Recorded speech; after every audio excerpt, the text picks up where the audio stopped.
We often fantasize about the end of the world. How should humanity survive? When human civilization is destroyed and in ruins, will the remaining survivors rebuild their glory or just struggle to survive? This is undoubtedly the world that Tower of Fantasy wants to present to us. This version update. The most stunning part is not the main storyline. It comes from a hidden side quest on Breezy Isle. There are ruined skyscraper buildings on Breezy Isle. This is a witness to past civilizations. But now there is only the sound of howling wind here. As the wind passes through the gaps in the buildings, it emits a ghostly low hum. Breezy Isle is named after this.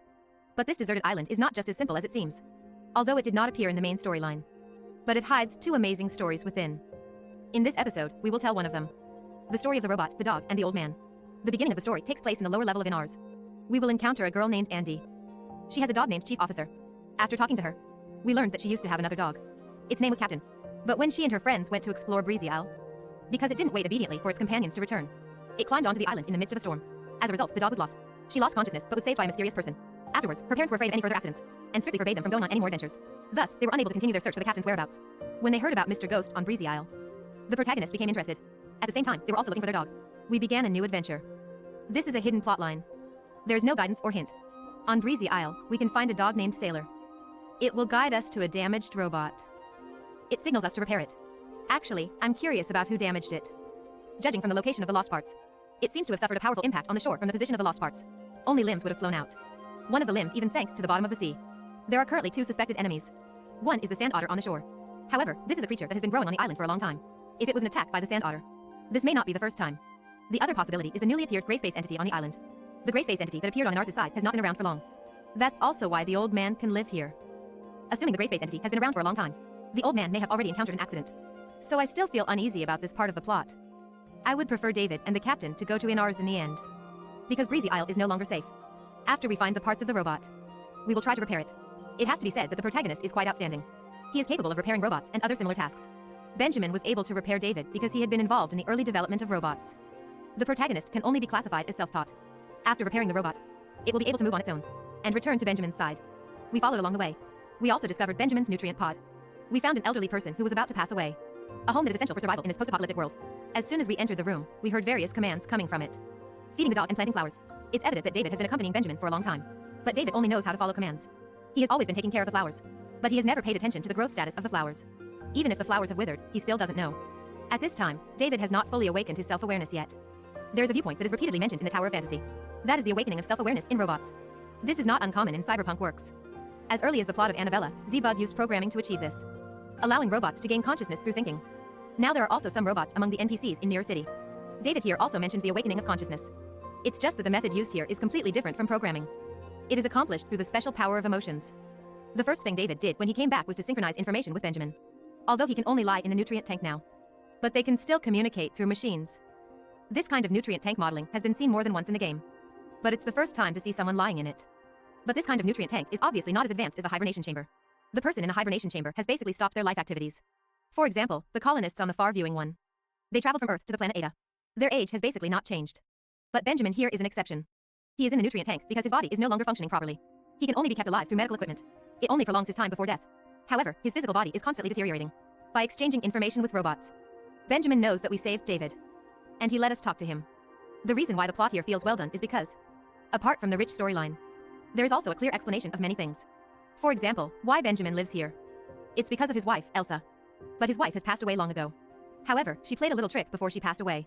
Elsa knew that after she died, Benjamin would probably follow her. So she made a promise with Benjamin. They agreed that he would have to find 99 heart-shaped stones before he could go find her. This excuse kept Benjamin going for a long time. Now that the old man's health is failing, the task of finding the stones fell to the robot David. And at the end of the story, David found the final heart-shaped stone. This also put a perfect end to this promise. However, there are also some flaws here. Elsa was mentioned in the copy. Rosa was also mentioned. This should be a text error. Many people are curious why Tower of Fantasy's side plot feels so well made. However, the main storyline feels somewhat rigid. The reason is due to production capacity. The production team of Tower of Fantasy does have ideas. It's just that production capacity limits their ability to implement those ideas. The videotape in this scene could have been made into a CG video. However, the game still expresses it through text. Because production capacity simply cannot make it happen.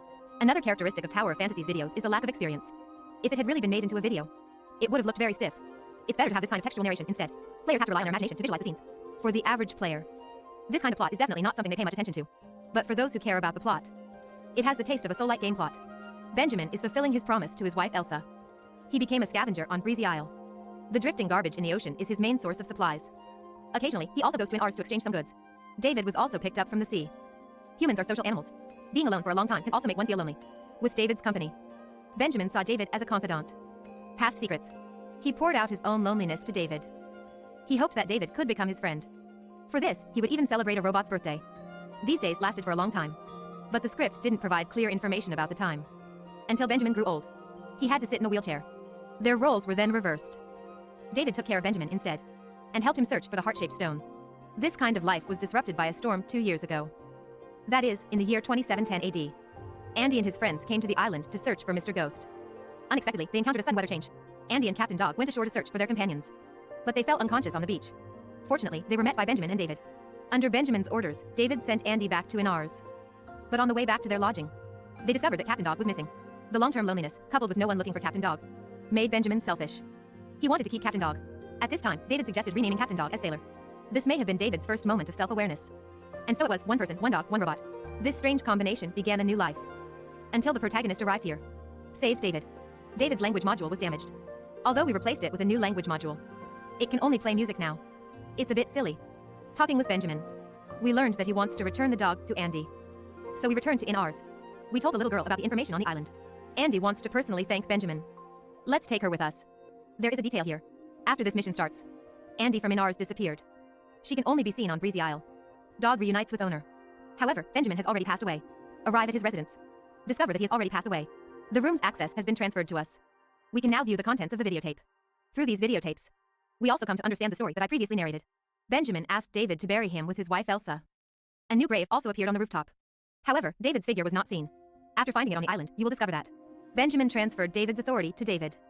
This also means that he became his own master. But he is still carrying out the command to find the stone. The ending did not meet the expected outcome. I thought he would have gained the ability to think from now on.